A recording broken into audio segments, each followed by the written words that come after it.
24 hours to sign Ousmane Dembele to salvage something from this wretched, boring, lackluster, eventless transfer window. But I think Chelsea actually can, and I'll explain why. Welcome to the Kavkas View, Bratochi. I've just returned from Turkey, had 2 days away there, flown there, nice little weekend away, but I've got good news for you guys, I've got bad news for you guys, and I've got interesting news for you guys. Alright, so we've got Ousmane Dembele potentially joining Chelsea by the end of tomorrow. Now or never, 24 hours to go, I'm giving you all the build up. Now the reports in Spain are heating up. Then we're going to talk about Joe Edwards and Anthony Barry. Frank Lampard's coming to get his man then. He's coming to get his boys, and I'm going to explain to you why this is important, that Chelsea stay strong and Chelsea relentlessly don't allow their players to go, even though they're fully letting their coaches go and potentially some players go out on loan there. And finally, Tino Anjorin has gone to Hull City on loan. Sounds great, and I'll explain to you why that might be the perfect move for him. But before we get into that, let's do this. You lot are bloody amazing, and I don't say that enough. I really don't. I asked for 350 likes last time. We hit 500. We hit 500 and counting. And you don't understand how much that means to me, because it means you lot are engaging with my content and what I'm doing matters. So, like I said last time, let's aim for a target of 400 now and put the number that you are. It's a game that clearly you are liking. The algorithm loves it. It helps push the video out. So put the number that you are. So if you're the third person to like it, put number 3.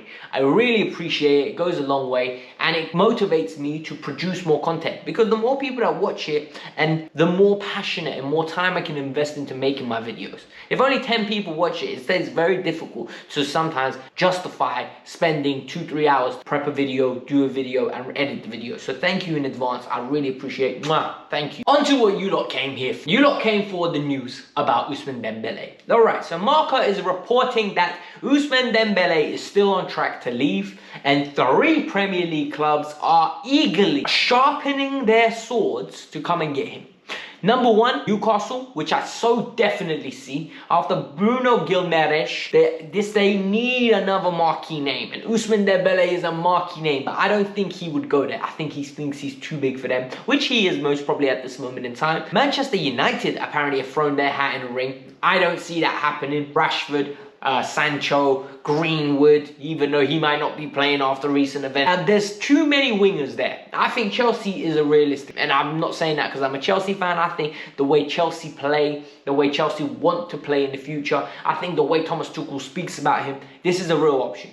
Whether it's now or in the summer, this could potentially happen. I don't see any other club in the world going to get him right now. Most probably, there are some clubs that are interested, but I don't see at this moment in time, other than the 3 Premier League clubs, a club apart from PSG maybe, but I don't see it. Messi, Mbappe, and Neymar, and then Di Maria. You can hardly fit those 4 in to add another person to the rest. You can't be doing that. So Chelsea are in line. We're going to see. Barcelona went and signed Adama Traore and Aubameyang, and now they need to get wages off them. There is no way they can accept a proportion of Aubameyang's wages and justify keeping Dembele. I can't see it. I don't see it. And stay tuned. Tomorrow will be a big day. It will be massive.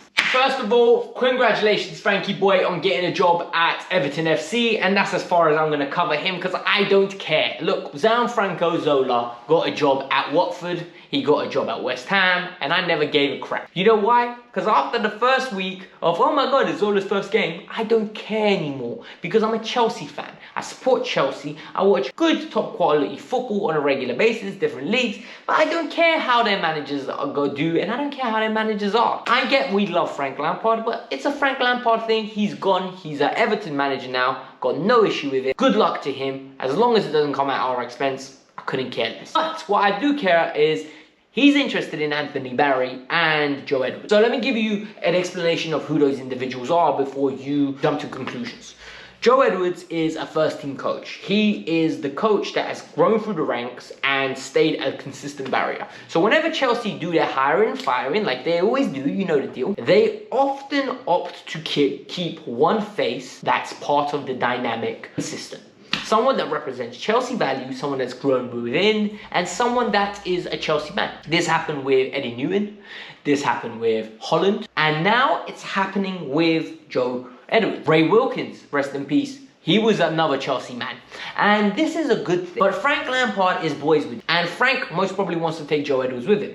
Anthony Barry, he got, I think, from Wigan, if I'm not mistaken. And Anthony Barry came in and kept him into his squad of assistants. And Anthony Barry apparently has taken a huge amount of credit for, number one, his set-piece training. Apparently he's an excellent set-piece coach. And number two, his defensive solidity. And this is great news because you want other voices other than Thomas Tuchel. If you hear the same voice over and over again telling you what to do, it will become stale.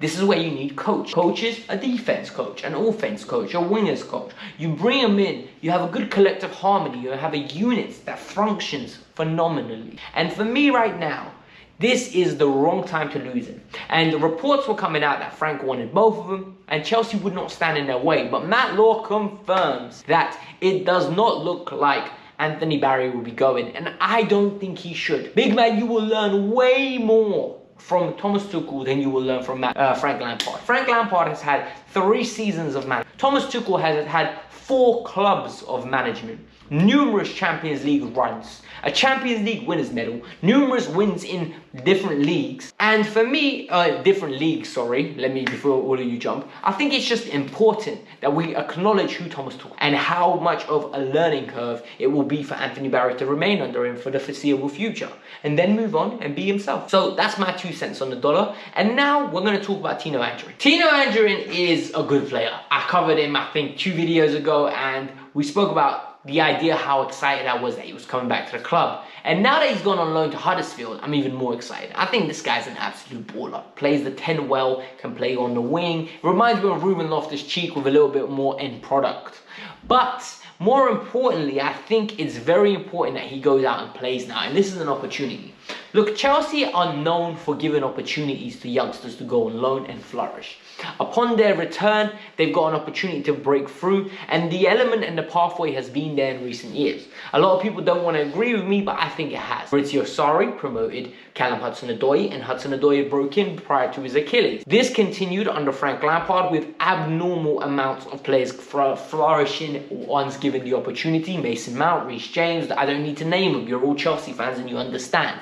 And Thomas Tuchel has continued this recipe because Trevor Chalobah was in none of our plans at the start of the season. I think it'll be a 2% out that would have said, you know what, I think Trevor will be in the squad. I really do. I don't think many people would admit that. But he broke through. There's been other youngsters that got opportunities. Players like Callum Hudson-Odoi have become mainstays in the team. And now it's time for Tino to go out there and prove himself. At this moment in time, I think Gilmore's had a decent season. Yeah, people are blaming him at Norwich, but they don't know what they have. Every time I've seen him, he's looked decent. Conor Gallagher's having the season of his life. And Levi Colwill at Huddersfield is looking phenomenal. And at this moment in time, Tino needs to go out there and match it. Tino needs to go show Chelsea why he's good enough to come back and play and stake a claim. In pre-season, he needs to come back and stake a claim and say, look, this is who I am Tino Anjorin. You've got Southampton in the back sniffing around trying to get him on a permanent. I don't blame him. He's got tremendous talent and the game time will develop him. But for me personally, I feel like Tino is one of those players that given the opportunity, he'll take it. And hopefully, when he does take it, there could be an opportunity in pre-season to take it at Chelsea. Guys, this is the Kavkas View. Tomorrow I'll be out with the last video of the January window. Peace out. I'm out. I hope you enjoyed it. 400 likes for this video. Bye-bye.